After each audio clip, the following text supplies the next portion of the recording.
Yeah. Fantastic. Brilliant. Okay. So yeah, like firstly, I'd just like to thank you all for sort of taking the time out of your morning this morning.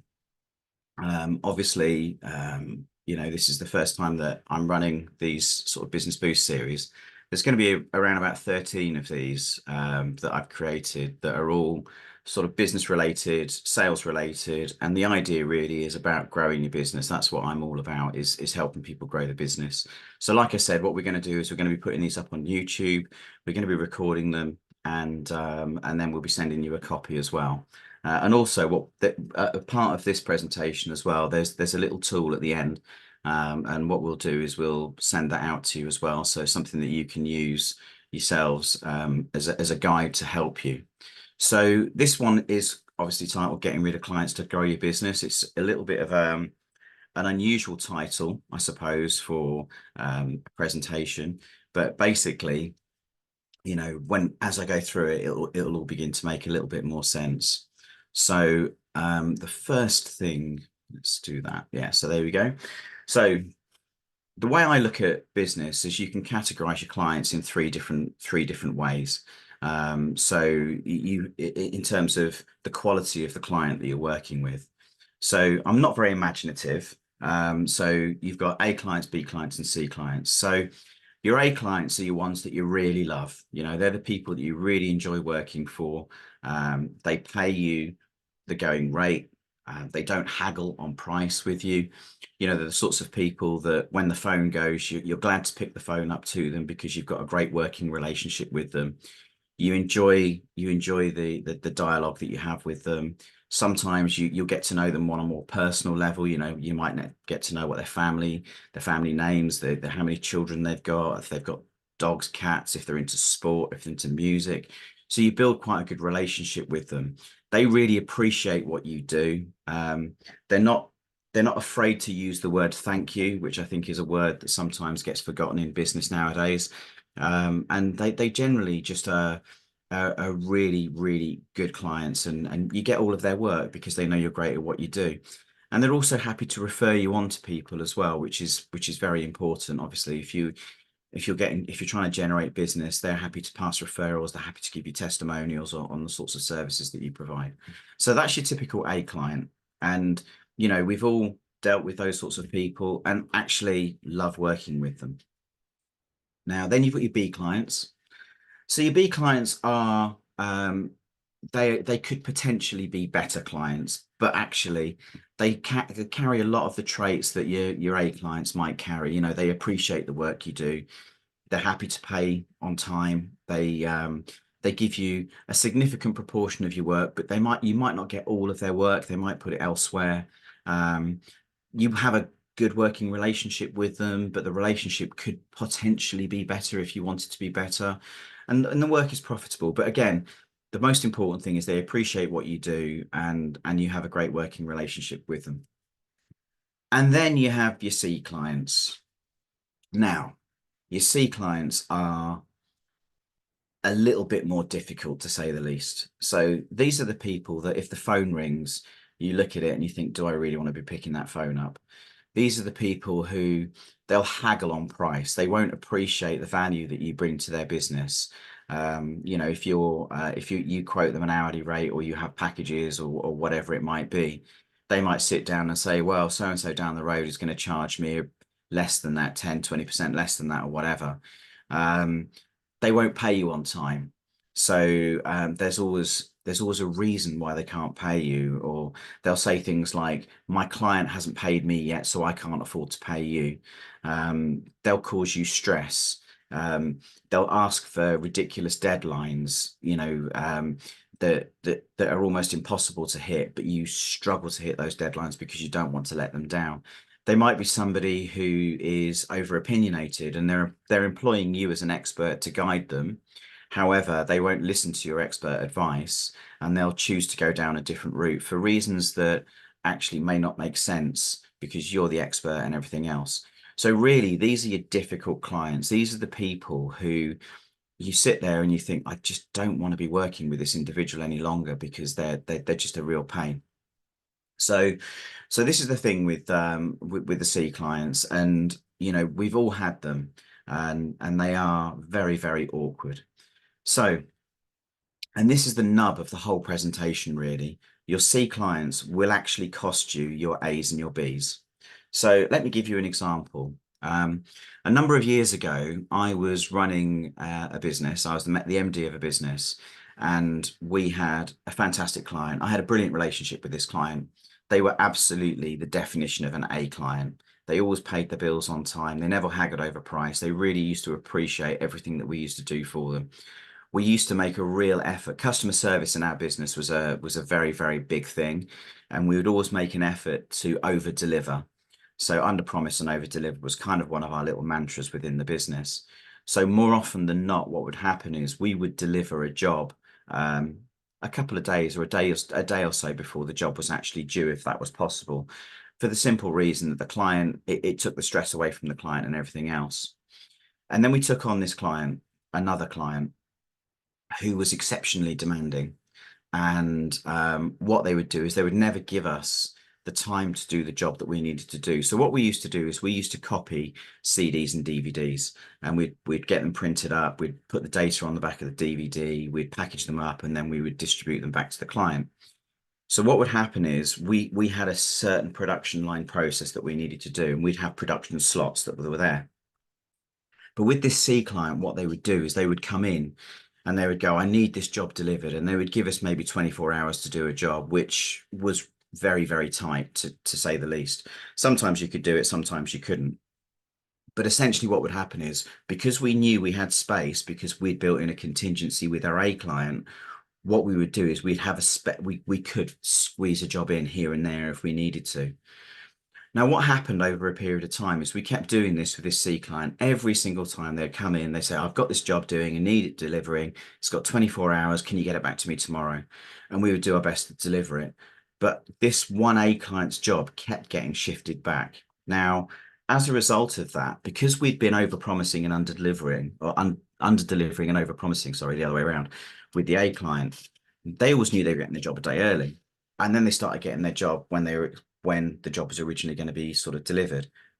And it actually upset their production process. So inadvertently, because we were trying to keep this C client happy, who weren't paying their bills, who were a pain in the backside, we started to upset our A client. And unfortunately, we lost our A client as a result of that.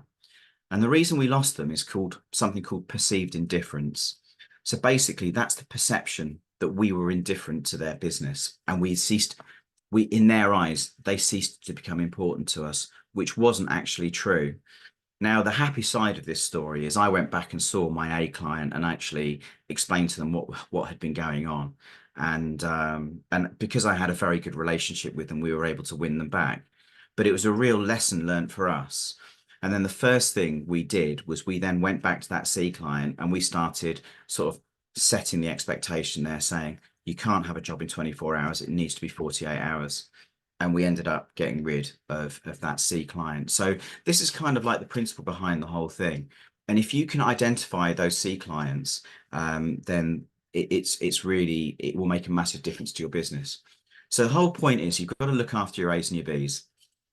So your A's and your B's, working with those people, the benefit of working with those people is you'll earn more money. So they'll give you more business. They know you're great at providing a service, and they'll want to provide you with as much of their business as they possibly can. So if you're not having to worry about these C clients, then you can concentrate more on your A's and your B's. They're grateful. They feel they're grateful because you're actually providing them with a really, really good service. They're getting they're getting the product or the service that they want, and they delivered, and they feel appreciated. And as a result of it, as a result of the fact they feel appreciated, they tell you that they appreciate what you do for them. So that's something that I think is really quite important. You'll have the opportunity to upsell to them. Now, what do I mean by upselling to them? So you might be that you offer one particular service and they think that's a service that you provide, but actually you've got other services in your product portfolio that the clients may not necessarily know that you do. You can talk to them about those and find out that they might also have a requirement for those services, so you can upsell to them as well. You'll have time to give them a great customer service. You'll be able to manage their expectations better. you're basically able to look after them because you're not wasting your time on those pesky C clients who are just a time resource, a drain on your mental health, a drain on your business and everything else. So you've got time to really look after those A's and B's better. And you'll be able to take your B clients, sorry, and turn them into your A clients as well, because you're able to devote time to actually really working that relationship and building that relationship. Um, I like this one. You're not going to dread picking the phone up. Now, we've all had that situation where the phone goes, you see who it is on the phone, you just think, oh, for God's sake, I don't really want to speak to them. And actually, when you have a great relationship with your clients, you enjoy talking to them. And quite often you'll find that you'll talk, maybe half the time you'll be talking about work and half the time you'll be talking about personal stuff, relationship side of things. Have they been on holiday recently? Where have they been? Have they been to that concert that they liked from that band that are touring at the moment? Stuff like that. Did they have a nice birthday? Did they have a nice anniversary? All of those sorts of things that actually make people feel listened to and wanted. Um, the great thing about a good relationship with a good client is they are happy to refer you into people that they know. More often than not, referred business is probably the best form of business that you can get because it's not prompted. There's no sales literature there. It's just somebody who's had a great job provided by somebody and they want to recommend that person on. And referred business is exceptionally powerful. So they are going to be happy to refer you on to people that they know. And finally, you'll have time to find more business. Because you're not dealing with those pesky C clients, you'll actually have time to go out and find more A's and B's. The other thing as well is when you know what an A and B client looks like, and you know what a C client looks like for you, you know to avoid the potential pitfalls that C clients can bring. So when I'm working with clients, I have quite I would say a fairly robust onboarding process. And for me, I know if someone's going to be a difficult client or not. I have certain industries that personally I struggle to work with. I have other things that I know work very, very well and people who I work very, very well with. So for me, it's a very easy thing to do when I'm qualifying whether somebody is a good client or going to be a bad client for me, then I'm able to identify them. So I don't actually take on C clients anymore. Been there, done that, read the book, worn the t-shirt and everything else. And it's just, for me, it's just not worth it. So when you identify your C clients, the best thing that you can do at that point is wave goodbye to them. Um, Now that's obviously a very controversial opinion, getting rid of clients. People don't like to get rid of clients. We fight so hard to find them.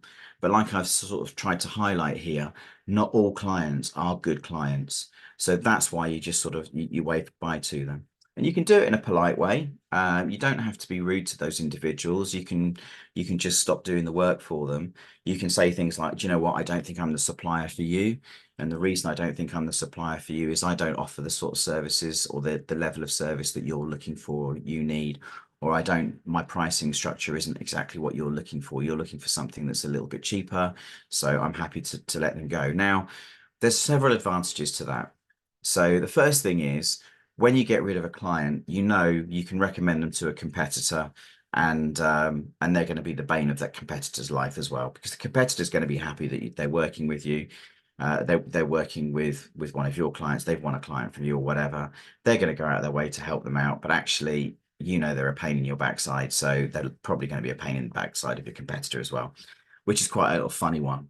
The biggest thing though is you'll actually feel liberated. And when you get rid of a client, it's a very, very liberating experience because all of a sudden that person almost feels like they've been controlling your life a little bit. You feel like they've been controlling your life, they've been controlling your business. They've been very, very difficult in the way that you work, and actually they've increased your stress levels and everything else. When you let them go, you feel like you've taken control back of your life and your business. And actually, what tends to happen is business does start to improve as a result of that because your stress levels reduce and you just feel much more comfortable with stuff. So that's the principle behind getting rid of clients and why you should get rid of them if they are a difficult client. But the next question comes in is, how do you understand, or how do you work out what a good client looks like? So this is a little tool that I've used in the past. I've used it with clients that I work with, and I've also used it myself in my own business, and I've used it previously in other businesses that I've run as well. So what you've got here is you've got three columns. The first column is effectively 10 categories that are important to you within a client that you work for or you work with. Now, these are just examples. These are the ones that I use because these are the ones that match my values and my principles. You can change these around to suit yourself. These aren't sort of written in stone. Um, the second column, importance, basically what you do is you give a weighting to the importance of all of those statements that you currently have. So as you can see here, for me, speed of payment is a very important thing. So I've given that a rating of 15. Then right the way down to sharing common values with me. It is also an important thing for me personally to share the values that I share. However, it's not as important as people paying me on time. So that's a couple of little things there. Now, the key here is for when you do your 10 categories, is those 10 categories all add up to 100. Because what you're going to then do is in column C, you pick the client, and then you basically grade the client and determine by the importance that you do. So 0 to 15 or 0 to 5, depending on where they sit on your scale. What you do is you grade them, and you effectively you work out whether they're a good client here. Then once you've done your gradings on all 10 of those people, or sorry, all 10 of those categories, you then add it up. Now, when you add it up, it gives you an idea of where they sit. So if that client has a rating of 70 or above, then you know they're an A client. You know they're one of your good clients, and they fit with all of the principles that are really important to you to be able to give a great customer service to somebody that you're working with. If they sit between, say, 40 and 69, they're a B client. So they can be improved, and you can take them to being an A client. But because you've got all of these categories here that you know are important, you can utilize those categories to know how you can improve that client. So for example, if you're wanting to sort of improve that relationship, if you're wanting to manage their expectations a little bit more, you can see where you may need to improve that by looking at whether you have a good relationship with them or whatever. So it's a way that you can use this to help take a B client into an A client. If they are below 30, below 40, then they're typically a C client. Now, that's not to say that if they're a C client, you should always get rid of them, because you might look at this rating and think, well, actually, they pay me pretty quickly, but for certain other areas, they're really difficult. Or it might be that you just need to improve on their speed of payment. And if you improved on their speed of payment, then you can take them into being a solid B client. So you might be able to work with them to actually take them up a level. So if they're coming in at sort of 35 points or something like that, then maybe those people could be moved into being a B client. Then potentially they could potentially become an A client or something like that. If they're sat in the low 20s, or if they're sat below 20, then the probability is you're not going to be able to recover them as a client, or get them to a level that you're happy with. And then that's a simple case of, right, okay, maybe I need to get rid of that client and sack them off. So I think that's the thing. So what we're going to do at the end of this session is we're going to actually email this tool out to you, so you can then utilize this tool, and then hopefully once you've utilized the tool, you'll be able to get an understanding of where your clients sit, or if you've got clients that fit within this particular category. But the other thing that's great about this exercise is that thinking around building your column one categories and everything else. What that will do is when you're having further sales conversations with you, when you're qualifying people, it will give you a better understanding of the type of clients that you want to qualify with. So that's a little bit about that side of things. One of the things that I do is I work with people who are small business owners, micro business owners. I run something called Peer Power, which is basically peer groups where people get together. And what we do is we work in several different ways. So firstly, we teach essential business skills. And that's kind of the principle behind it. So think of it as putting the foundations down for your business, and that's that sort of thing. So working in a peer group is great because you get support from your peers within the group. And that's brilliant because it gives people the opportunity to bounce ideas off each other, challenge. They can challenge people. They can be challenged themselves, and that's proving to be really, really valuable for people. Also, when you work for yourself by yourself, obviously there's an element of accountability, and you become accountable to your peers, plans, you have focus, you have direction, and everything else, and it reduces procrastination and actually that feeling of overwhelm of working on your own as well. And or the other thing that I always insist on is working in a sort of safe and confidential environment. So I kind of joke and say it's a bit like Fight Club. You know, what stays in Fight Club, what goes on in Fight Club stays in Fight Club. And with these peer groups, what goes on in the room stays in the room, and people don't talk about it outside of it. So it gives that feeling of safety. And the last thing that it does is it builds really, really strong relationships with everybody. So that's the peer power side of things that that I do.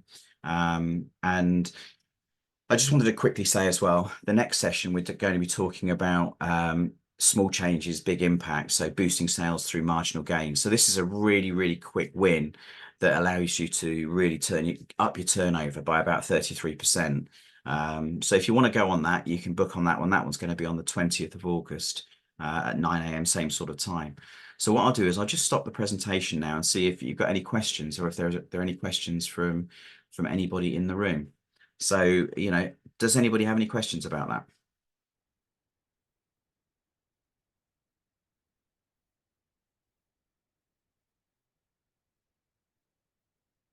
No? Silence is golden. There's a message in the chat. No, oh, or at least, but no, fantastic. So what I'm going to do as well is if you'd like to have a conversation with me, what I'll do is I'll put in the chat a Calendly link if you want to do that. It'll also be on the email as well. So I'm more than happy to have a one-to-one with people and just have a bit of a chat about the business and everything else. And it just leaves me to thank you for coming along this morning. I really do appreciate it. And if anybody wants to sort of reach out to me, have any questions offline, they're more than welcome to. There you go. The Calendly link has just gone up in the chat, so you can see that. And if you want to download that, feel free. And just thank you very much for coming along this morning. I really do appreciate it. And if any of you want to sort of book a one-to-one with me, please feel free. And have a great rest of the day. Thanks very No much, problem, Steve. Sarah. Really helpful. Sorry, John. So no, thanks very much. Really helpful. Cheers. No worries. Glad it was useful for you, mate. Yeah. Take care. See you soon. Take care. See you soon, John.